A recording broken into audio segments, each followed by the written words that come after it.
Assalamualaikum warahmatullahi wabarakatuh. Kembali lagi bersama Nani Nurhayati di sini Widya Channel. Belajar yuk. Nah, teman-teman, hari ini kita akan membahas lagi materi dan soal-soal SKB sesuai dengan Permenpan RB ya, kisi-kisinya tentang etiko-legal dalam pelayanan kebidanan. Sebelumnya, jangan lupa di-subscribe, comment, and share. Terima kasih. Before we begin our study, it is better for us to read Basmalah together. Bismillahirrahmanirrahim. Nah, etika profesi dalam pelayanan kebidanan merupakan landasan bagi bidan dalam memberikan pelayanan kepada individu, keluarga, dan masyarakat berdasarkan pertimbangan yang sistematis tentang perilaku baik dan benar sehingga bidan dapat menunjukkan perilaku etis terhadap klien atau pasien, teman sejawat, masyarakat, dan diri sendiri, serta profesi sesuai dengan norma dan aturan perundang-undangan yang berlaku. Di samping itu, bidan diharapkan dapat mengembangkan profesionalitas dalam menyikapi masalah atau isu etik. Nah, kita bahas tentang 4 poin ini ya, konsep dan prinsip etik dan kode etik profesi bidan, kemudian peraturan perundang-undangan terkait praktek bidan, pencegahan konflik dan dilema moral dalam praktek kebidanan, penanganan masalah konflik dan dilema moral dalam praktek kebidanan. Nah, konsep dan prinsip etik dan kode etik profesi bidan. Yang pertama, etika dalam pelayanan kebidanan merupakan isu utama di berbagai tempat, di mana sering terjadi karena kurang pemahaman para praktisi pelayanan kebidanan tentang etika. Bidan sebagai pemberi pelayanan harus menjamin pelayanan yang profesional dan akuntabilitas serta aspek legal dalam pelayanan. Bidan sebagai praktisi pelayanan harus menjaga perkembangan praktek berdasarkan evidence-based. Moral adalah mengenai apa yang dinilai seharusnya oleh masyarakat. Moralitas adalah moral atau seluruh asas dan nilai yang menyangkut baik buruk. Nah, kaitan moral dan etika adalah bahwa etika merupakan ilmu yang mempelajari tentang tingkah laku dan moral atau ilmu yang mempelajari moralitas. Prinsip etik dan kode etik terdiri dari menghargai otonomi, melakukan tindakan yang benar, mencegah tindakan yang merugikan, memperlakukan manusia secara adil, menjelaskan dengan benar, menepati janji yang telah disepakati, menjaga kerahasiaan. Kode etik profesi. Kode etik bidan Indonesia adalah norma-norma yang disepakati dan ditetapkan oleh profesi bidan untuk dipatuhi dan diterapkan oleh setiap anggota profesi bidan dalam melaksanakan tugas profesinya di masyarakat.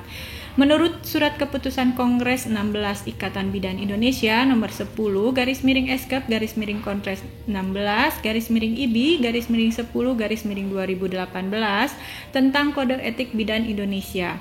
Bidan memiliki beberapa kewajiban, meliputi kewajiban bidan terhadap klien atau pasien, kewajiban bidan terhadap tugas, kewajiban bidan terhadap teman sejawat bidan dan tenaga kesehatan lain, kewajiban bidan terhadap profesi, kewajiban bidan terhadap diri sendiri, kewajiban bidan terhadap negara. Nah, kewajiban bidan terhadap klien atau pasien yaitu mengutamakan kepentingan dan hak klien atau pasien, berlaku adil, jujur, tidak diskriminatif, dan tidak menghakimi klien atau pasien. Merahasiakan segala sesuatu yang diketahuinya tentang klien atau pasien bahkan juga setelah klien meninggal dunia, kecuali jika diminta kesaksian di depan pengadilan untuk kepentingan hukum. Mendukung hak perempuan dan keluarganya untuk berpartisipasi aktif dalam pembuatan keputusan, memberdayakan perempuan dan keluarga untuk memecahkan permasalahan kesehatannya, termasuk menyuarakan permasalahan sosial budaya yang mempengaruhi kesehatan perempuan dan keluarganya. Kewajiban bidan terhadap tugas, menghormati hak asasi manusia sejak dalam kandungan, memberikan pelayanan berkualitas kepada klien atau pasien, keluarga, dan masyarakat sesuai dengan kompetensi dan kewenangan, menghormati keragaman budaya setempat dan meminimalisir praktik budaya yang berbahaya bagi kesehatan masyarakat, menggunakan ilmu dan teknologi terkini berbasis bukti pengetahuan profesional untuk memastikan praktek yang aman di semua tatanan pelayanan kebidanan. Mendapatkan persetujuan klien atau keluarganya atas tindakan yang akan dilakukan setelah memberikan informasi yang jelas, serta mendokumentasikan asuhan kebidanan sesuai dengan standar. Mengupayakan kesejahteraan ibu dan bayi, menghargai dan mendukung proses fisiologis. Melaksanakan tugas sesuai dengan kompetensi, kewenangan, standar profesi, standar pelayanan, dan standar prosedur operasional, serta ketentuan peraturan perundang-undangan. Kewajiban bidan terhadap teman sejawat bidan dan kesehatan lain, menghargai dan menghormati sejawat bidan dan tenaga kesehatan lain, menjalin hubungan kerja dan komunikasi yang harmonis berdasarkan prinsip-prinsip interprofesional collaboration untuk memecahkan masalah kesehatan dan menyediakan pelayanan kesehatan. Kewajiban bidan terhadap profesi, menjunjung tinggi, menghayati dan mengamalkan sumpah profesi bidan serta berpegang teguh pada falsafah kebidanan dalam menjalankan tugas profesi, menjunjung tinggi harkat dan martabat manusia, tidak dipengaruhi oleh pertimbangan keuntungan pribadi atau golongan mengakibatkan hilangnya kebebasan profesi, mengutamakan kepentingan masyarakat, menekankan pada aspek promotif, preventif, serta rehabilitatif, tanpa mengabaikan kuratif sesuai kewenangan dan kebijakan yang berlaku, menjaga nama baik dan citra profesi dalam memberikan pelayanan yang bermutu kepada masyarakat dan atau menjalankan tugas lainnya yang berkaitan dengan profesi bidan, mengembangkan diri dan meningkatkan kemampuan profesional sesuai dengan perkembangan ilmu pengetahuan dan teknologi, berperan serta dalam kegiatan penelitian dan kegiatan ilmiah lainnya yang dapat meningkatkan mutu dan citra profesi. Kewajiban bidan terhadap diri sendiri, memelihara kesehatan dirinya agar dapat melakukan tugas profesi dengan baik dan benar, mempertahankan dan meningkatkan pengetahuan, keterampilan sesuai dengan perkembangan ilmu pengetahuan dan teknologi melalui pendidikan berkelanjutan dalam upaya meningkatkan mutu pelayanan serta tetap menjaga nilai-nilai luhur profesi, berpenampilan baik sesuai dengan tugas profesi, dan menjaga harkat martabat sebagai bidan profesional. Kewajiban bidan terhadap negara, melaksanakan kebijakan pemerintah dalam bidang kesehatan khususnya pelayanan kesehatan ibu dan anak, Kespro Perempuan dan KB, serta ikut dalam pengembangan kebijakan pemerintah untuk peningkatan mutu pelayanan kesehatan, terutama pelayanan kesehatan ibu dan anak, Kespro Perempuan dan keluarga berencana. Nah, tanggung jawab profesional bidan. Bidan wajib menyimpan kerahasiaan informasi klien untuk melindungi hak privasi dan memberikan informasi kecuali jika diamanatkan oleh hukum. Bidan bertanggung jawab atas keputusan dan tindakannya dan bertanggung jawab atas hasil terkait tindakan bidan terhadap perempuan yang dilayaninya. Bidan dapat memutuskan untuk tidak berpartisipasi dalam pelayanan jika bertentangan dengan prinsip moralnya. Namun suara hati personal hendaknya tidak menghalangi perempuan untuk mendapatkan pelayanan kesehatan esensial. Bidan yang berkeberatan terhadap permintaan layanan yang diberikan wajib merujuk perempuan ke penyedia lain di mana layanan tersebut tersedia. Bidan memahami konsekuensi etis dan pelanggaran hak asasi manusia terhadap kesehatan perempuan dan bayi dan akan berusaha untuk menghapuskan pelanggaran. Bidan berpartisipasi dalam pengembangan dan implementasi kebijakan kesehatan untuk mempromosikan kesehatan semua perempuan dan keluarganya. Peraturan perundang-undangan terkait praktek bidan. Yang pertama, Undang-Undang RI Nomor 4 Tahun 2019 tentang Kebidanan, Undang-Undang RI Nomor 36 Tahun 2009 tentang Kesehatan, Undang-Undang RI Nomor 36 Tahun 2014 tentang Tenaga Kesehatan, Peraturan Menteri Kesehatan RI Nomor 28 Tahun 2017 tentang Izin dan Penyelenggaraan Praktek Bidan, Peraturan Menteri Kesehatan RI Nomor 97 Tahun 2014 tentang Pelayanan Kesehatan Masa Sebelum Hamil, Masa Hamil, Persalinan, dan Masa Sesudah Melahirkan, Penyelenggaraan Pelayanan Kontrasepsi, serta Pelayanan Kesehatan Seksual. Keputusan Menteri Kesehatan RI Nomor HK 0107-Menkes-320-2020 tentang standar profesi bidan. Peraturan Pemerintah RI Nomor 61 Tahun 2014 tentang kesehatan reproduksi. Undang-Undang Nomor 35 Tahun 2014 tentang perubahan atas Undang-Undang Nomor 23 Tahun 2002 tentang perlindungan anak. Undang-Undang RI Nomor 8 Tahun 1999 tentang perlindungan konsumen, Undang-Undang RI Nomor 19 Tahun 2016 tentang perubahan atas Undang-Undang Nomor 11 Tahun 2008 tentang informasi dan transaksi elektronik. Registrasi dan izin praktik. Nah, registrasi pada pasal 21 ya, setiap bidan akan menjalankan praktik kebidanan wajib memiliki STR. Ya, wajib memiliki STR. STR sebagaimana yang dimaksud pada ayat 1 diberikan oleh konsil kepala bidan yang memenuhi persyaratan. Persyaratan yang dimaksud meliputi ijazah dari perguruan tinggi, kemudian memiliki sertifikat kompetensi atau sertifikat profesi, memiliki surat keterangan fisik dan mental, memiliki surat pernyataan telah mengucapkan sumpah janji, membuat pernyataan tertulis untuk mematuhi dan melaksanakan ketentuan etika profesi. Pasal 22, STR berlaku 5 tahun dan dapat diregistrasi ulang setelah memenuhi persyaratan. Persyaratan untuk registrasi ulang sebagaimana yang dimaksud pada ayat 1 meliputi memiliki STR lama, memiliki sertifikat kompetensi atau sertifikat profesi, memiliki surat keterangan sehat baik fisik mental, membuat pernyataan tertulis mematuhi dan melaksanakan ketentuan etika profesi, telah mengabdikan diri sebagai tenaga profesi atau vokasi, memenuhi kecukupan dalam kegiatan pelayanan pendidikan, pelatihan, atau kegiatan ilmiah lainnya. Nah, pasal 23 bahwa konsil harus menerbitkan STR paling lama 30 hari kerja terhitung sejak pengajuan STR diterima.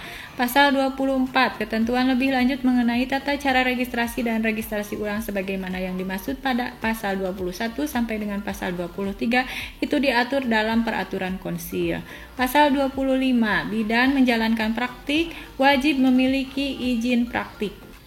Izin praktik yang dimaksud dalam bentuk SIPB. SIPB yang dimaksud pada ayat 2 diberikan oleh pemerintah daerah kabupaten atau kota atas rekomendasi pejabat kesehatan yang berwenang di kabupaten atau kota tempat bidan menjalankan praktiknya. Pemerintah daerah kabupaten atau kota sebagaimana yang dimaksud pada ayat 3 harus menerbitkan SIPB paling lama 15 hari sejak pengajuan SIPB diterima.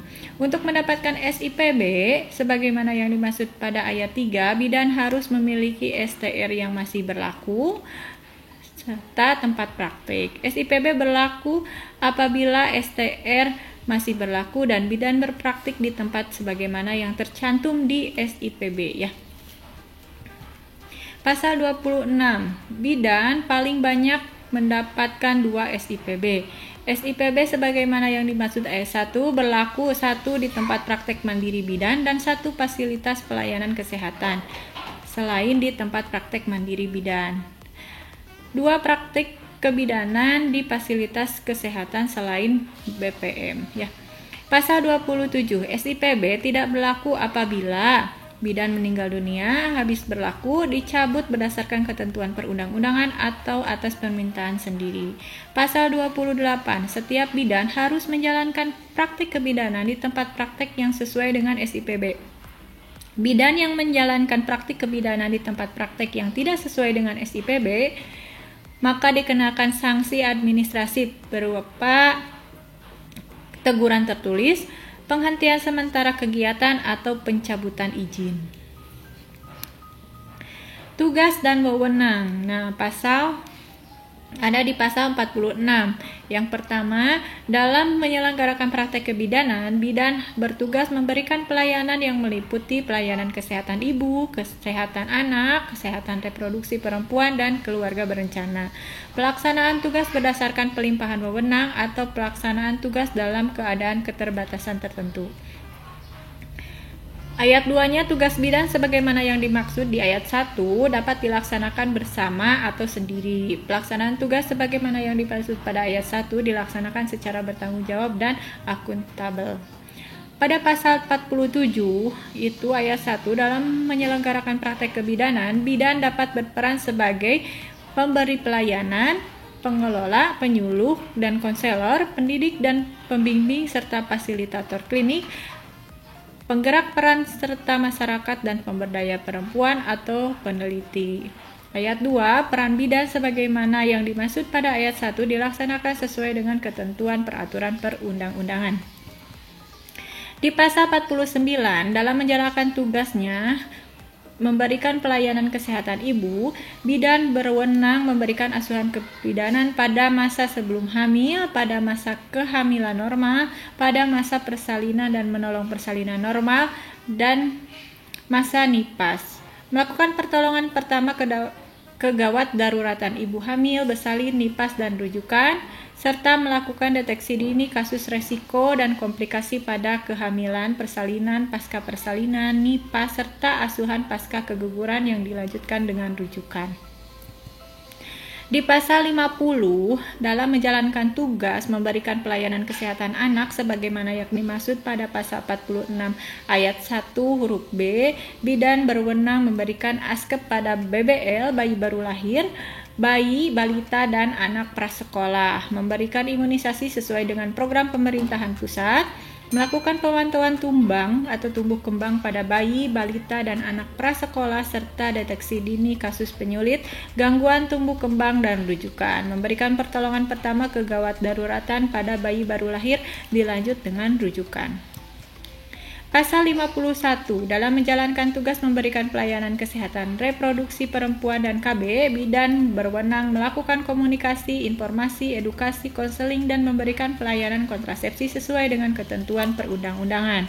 Di pasal 52, ketentuan lebih lanjut mengenai pelayanan kesehatan ibu, pelayanan kesehatan anak, pelayanan kesehatan reproduksi perempuan, dan KB, sebagaimana yang dimaksud pada pasal 49 sampai pasal 51 itu diatur dengan peraturan menteri.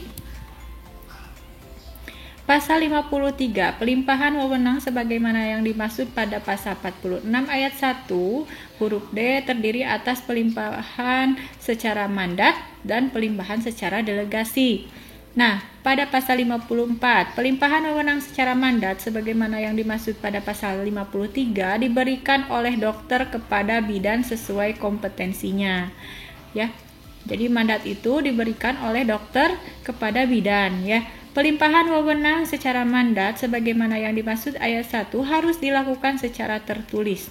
Pelimpahan wewenang secara mandat sebagaimana yang dimaksud ayat 1 dengan tanggung jawab berada pada pemberi pelimpahan wewenang. Nah, tanggung jawabnya oleh dokter, ya. Memberikan mandat kepada bidan gitu.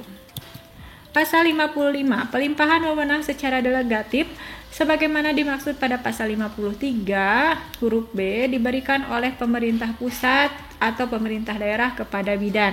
Pelimpahan wewenang secara delegatif sebagaimana dimaksud pada ayat 1 yang diberikan oleh pemerintah pusat atau pemerintah daerah dalam rangka pelaksanaan tugas dalam keadaan keterbatasan tertentu atau dalam program pemerintah. Pelimpahan delegatif sebagaimana yang dimaksud ayat 1 diberikan dengan disertai pelimpahan tanggung jawab. Ya, jadi kalau delegatif oleh pemerintah pusat dengan disertai pelimpahan tanggung jawab. Ya, kalau mandat dari dokter ke bidan sesuai dengan kompetensinya. Di pasal 56, pelaksanaan tugas dalam keadaan keterbatasan tertentu sebagaimana yang dimaksud pada pasal 46 ayat 1 huruf E merupakan penugasan pemerintah yang dilaksanakan pada keadaan tidak adanya tenaga medis atau tenaga kesehatan lain di suatu wilayah tempat bidan bertugas. Keadaan tidak adanya tenaga medis atau tenaga kesehatan lain sebagaimana dimaksud pada ayat 1 ditetapkan oleh pemerintah daerah. Pelaksanaan tugas dalam keadaan keterbatasan tertentu sebagaimana yang dimaksud pada ayat 1 dilaksanakan oleh bidan yang telah mengikuti pelatihan dengan memperhatikan kompetensi bidan. Kemudian pelatihan sebagaimana yang dimaksud ayat 3 dilakukan oleh pemerintah pusat atau pemerintah daerah. Dalam penyelenggaraan pelatihan sebagaimana yang dimaksud pada ayat 4, pemerintah pusat atau pemerintah daerah dapat melibatkan organisasi profesi bidan atau organisasi profesi terkait yang diselenggarakan oleh lembaga yang telah terakreditasi. Pasal 57, program pemerintah sebagaimana yang dimaksud pada pasal 55 ayat 2 huruf B merupakan penugasan pemerintah pusat atau pemerintah daerah untuk melaksanakan program pemerintah. Program pemerintah sebagaimana yang dimaksud pada ayat 1 dilaksanakan dengan ketentuan peraturan perundang-undangan. Pelaksanaan program pemerintah sebagaimana yang dimaksud pada ayat 1 dilaksanakan oleh bidan yang telah mengikuti pelatihan dengan memperhatikan kompetensi bidan. Pelatihan sebagaimana yang dimaksud pada ayat 3 dilakukan oleh pemerintah pusat dan pemerintah daerah. Dalam menyelenggarakan pelatihan sebagaimana yang dimaksud pada ayat 4, pemerintah pusat atau pemerintah daerah dapat melibatkan organisasi profesi bidan atau organisasi profesi terkait yang diselenggarakan oleh lembaga yang telah terakreditasi. Di pasal 58, ketentuan lebih lanjut mengenai pelimpahan wewenang sebagaimana yang dimaksud pada pasal 53 sampai dengan pasal 57 diatur dengan peraturan menteri. Pasal 59, dalam keadaan darurat untuk pemberian pertolongan pertama, bidan dapat melakukan pelayanan kesehatan di luar kewenangan sesuai dengan kompetensinya. Pertolongan pertama sebagaimana yang dimaksud pada ayat 1 bertujuan untuk menyelamatkan nyawa pasien. Keadaan darurat sebagaimana yang dimaksud pada ayat 1 merupakan keadaan yang mengancam nyawa pasien. Keadaan darurat sebagaimana yang dimaksud pada ayat 1 ditetapkan oleh bidan sesuai dengan hasil evaluasi berdasarkan keilmuannya. Penanganan kegawat daruratan sebagaimana yang dimaksud pada ayat 1 sampai dengan ayat 4 dilaksanakan sesuai dengan ketentuan peraturan perundang-undangan. Pencegahan konflik dan dilema moral dalam praktik kebidanan. Nah, pencegahan konflik etik dan pelanggaran hak-hak pasien dapat dilakukan dengan cara melakukan informed choice, informed consent, negosiasi, persuasi, dan pembahasan dalam komite etik. Penanganan konflik dan dilema moral dalam praktik kebidanan.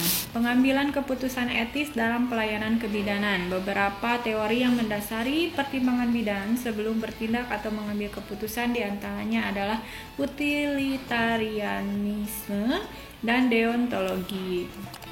Sebelum bertindak atau mengambil keputusan, maka sebelum melakukan tindakan, bidan itu harus memprioritaskan tindakan sesuai dengan masalah atau kebutuhan ibu, misalnya untuk penyelamatan jiwa, memenuhi persyaratan tindakan, mengidentifikasi kontraindikasi dan indikasi tindakan untuk meminimalisir resiko efek samping atau dampak yang merupakan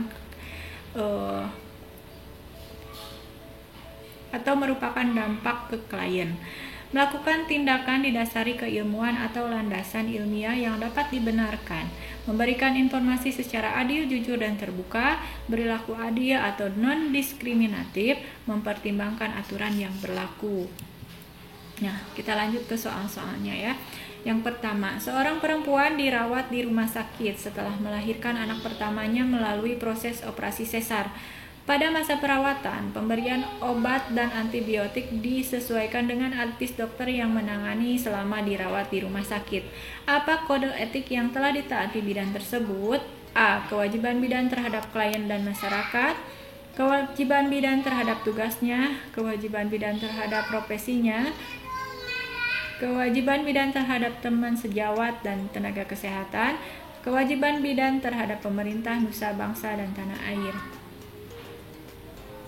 Kode etik bidan Indonesia merupakan ciri profesi yang bersumber dari nilai-nilai internal dan eksternal suatu disiplin ilmu dan merupakan pernyataan komprehensif suatu profesi yang memberikan tuntutan kepada anggota dalam pelaksanaan pengabdian profesinya.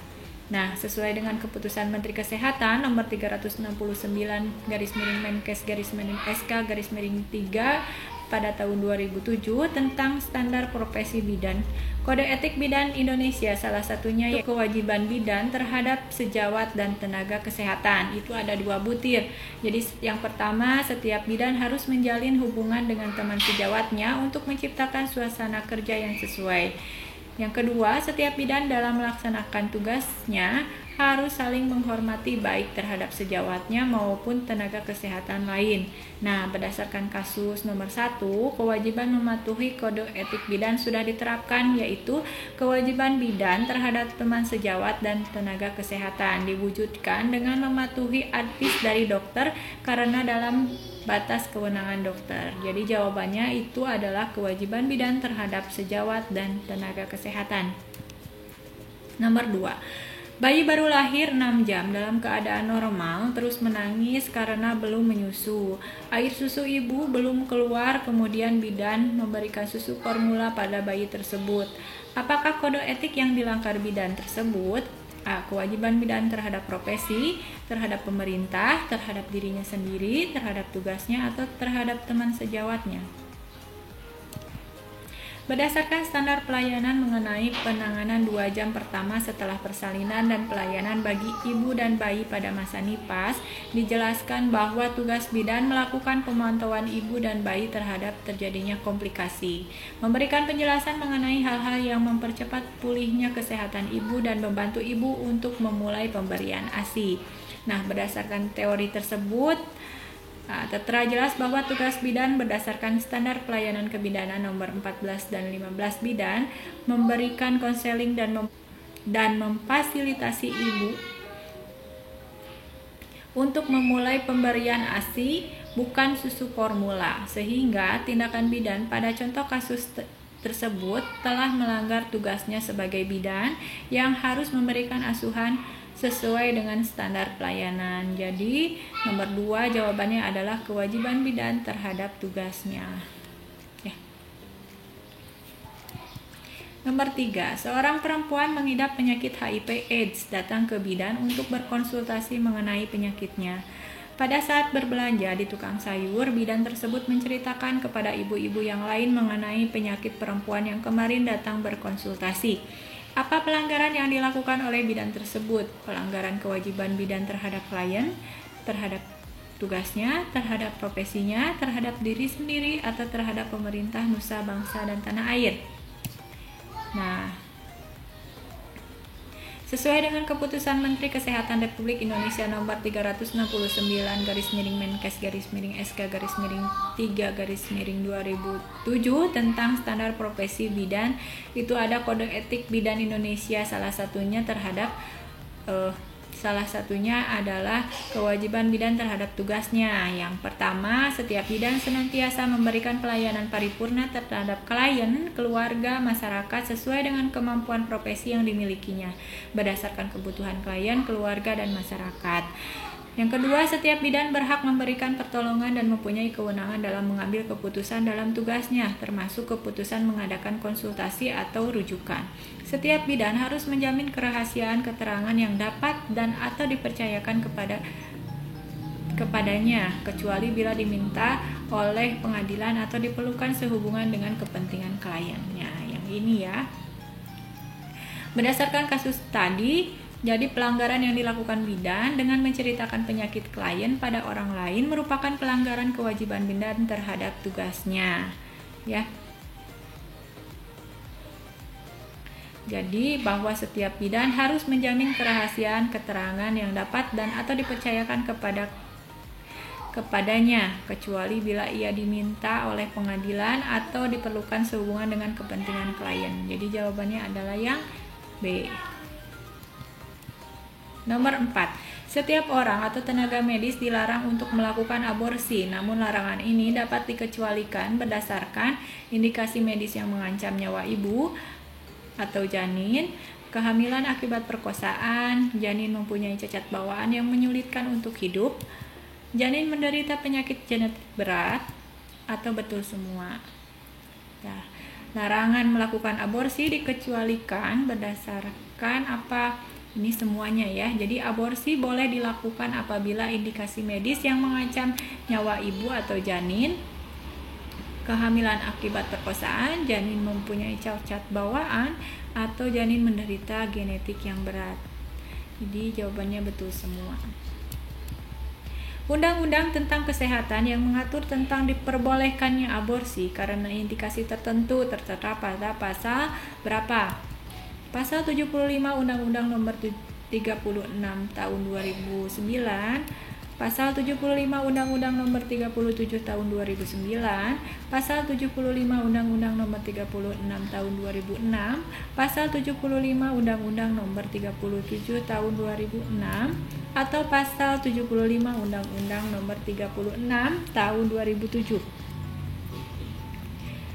Yang mengatur tentang diperbolehkannya aborsi adalah A ya, Pasal 75 Undang-Undang Nomor 36 Tahun 2009. Di sana diterangkan bahwa setiap orang yang sengaja melakukan aborsi tidak sesuai dengan ketentuan sebagaimana yang dimaksud, maka dipidana penjara paling lama 10 tahun dan denda paling banyak 1 miliar. Ya, jika dokter bidan dan tenaga kesehatan lainnya membantu melakukan kejahatan ataupun membantu melakukan salah satu kejahatan aborsi, maka tenaga kesehatan tersebut dalam Undang-Undang Kesehatan pasal 345, pasal 346, pasal 347, pasal 348 atau pasal 349. Jawabannya adalah jika bidan, dokter, dan tenaga kesehatan lain membantu melakukan kejahatan ataupun membantu melakukan salah satu kejahatan tertuang dalam Undang-Undang Kesehatan pada pasal 349 ya. Jawabannya yang E. Aborsi adalah tindakan yang sangat berbahaya, bahkan mengancam seorang ibu. Akan tetapi, banyak yang menyalahgunakan hanya karena kesenangan semata dan malu jika diketahui hamil sebelum menikah. Biasanya hal tersebut mendasari terjadinya aborsi, padahal ada indikasi dilakukannya aborsi, kecuali ya yang ditanyakannya, mengancam nyawa ibu, mengancam nyawa janin, menderita penyakit genetik berat, kehamilan dengan usia di bawah umur, atau kehamilan akibat perkosaan dan mengakibatkan trauma. Nah, aborsi bisa dilakukan apabila mengancam ibu dan janin, janinnya mempunyai penyakit genetik berat, atau kehamilan akibat perkosaan atau trauma. Ya, itu bisa dilakukan tindakan aborsi. Yang ditanyakan adalah kecuali, jadi jawabannya yang D, kehamilan dengan di bawah umur. Pada hukum aborsi, barang siapa dengan sengaja mengobati seorang wanita atau menyuruh supaya diobati dengan diberitahukan atau ditimbulkan harapan pengobatan itu, hamilnya dapat digugurkan. Diancam dengan pidana penjara selama 2 tahun, 3 tahun, 4 tahun, 5 tahun, atau 6 tahun. Nah, barang siapa yang dengan sengaja mengobati seorang wanita atau menyuruh supaya digugurkan gitu ya, maka diancam pidana 4 tahun. WA melakukan aborsi ketika diperkosa berulang kali oleh kakaknya sendiri sejak tahun 2018. Setelah usia kehamilannya masuk 6 bulan, WA lalu mengaborsi bayi dalam kandungannya. Aborsi itu dilakukan atas saran ibunya karena malu atas perbuatan kedua anaknya. Setelah diaborsi, bayi tersebut dibuang dan ditemukan warga sekitar, sehingga polisi melakukan penyelidikan. Tindakan WA termasuk tindakan kriminal dan tidak dikenai hukuman penjara. B. Tindakan kriminal dan dikenai hukum penjara, tidak dikenai hukum penjara karena diperkosa. D. Hanya dapat teguran, atau A dan C benar. Nah, tindakan yang dilakukan WA merupakan tindakan kriminal dan dihukum penjara karena dengan sengaja menggugurkan dan tidak melapor ke pihak berwajib. Jadi jawabannya adalah yang B. Oke, sekian, terima kasih tentang etika ya, yang sesuai dengan kisi-kisi ya Permenpan RB. Mudah-mudahan teman-teman semua dimudahkan dalam ujian SKB dan diluluskan. Amin ya robbal alamin. Mohon maaf bila banyak kekurangan, kelebihannya dari Allah Subhanahu wa taala. Sekian. Jangan lupa di-subscribe, komen, dan share. Wabillahi taufiq wal hidayah. Wassalamualaikum warahmatullahi wabarakatuh.